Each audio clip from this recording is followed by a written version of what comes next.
అలాంటి నియోజకవర్గం తెలుగుదేశం పార్టీ పెట్టినప్పటి నుంచి గన్ షాట్ గా గెలిపిస్తున్నారంటే అది మీ యొక్క అభిమానం. నేను ఇక్కడికి 7 ఎన్నికల్లో పోటీ చేశాను.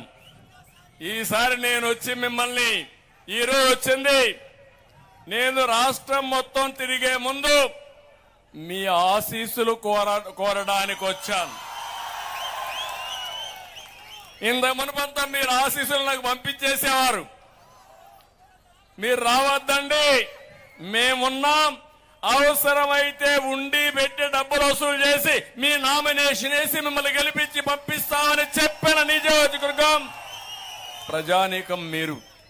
నా జీవితంలో ఎప్పుడూ మరిచిపోలేను.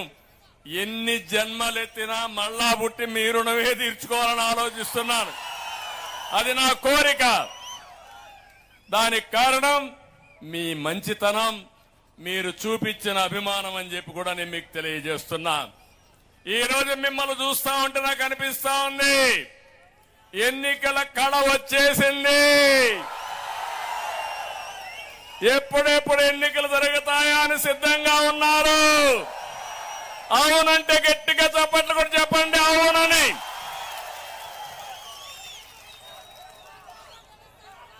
దీనికి కారణం కుప్పం అభివృద్ధికి అడ్డుపడిన వైసీపీ పార్టీకి ఈసారి డిపాజిట్లు వస్తాయని మిమ్మల్ని అడుగుతున్నా, రాణిస్తారా అని మిమ్మల్ని అడుగుతున్నా.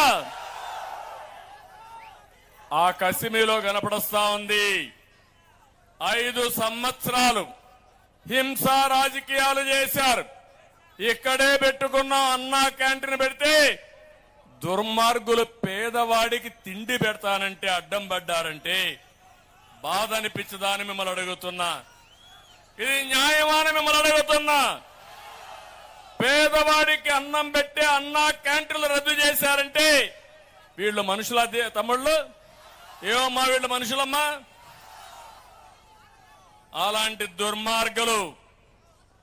ఇంకో పక్క మీరు చూస్తే కుప్పంలో చిల్లర రాజకీయాలతో కుప్పి గంతలేసే వాళ్ళకందరికీ హెచ్చరిస్తున్నా.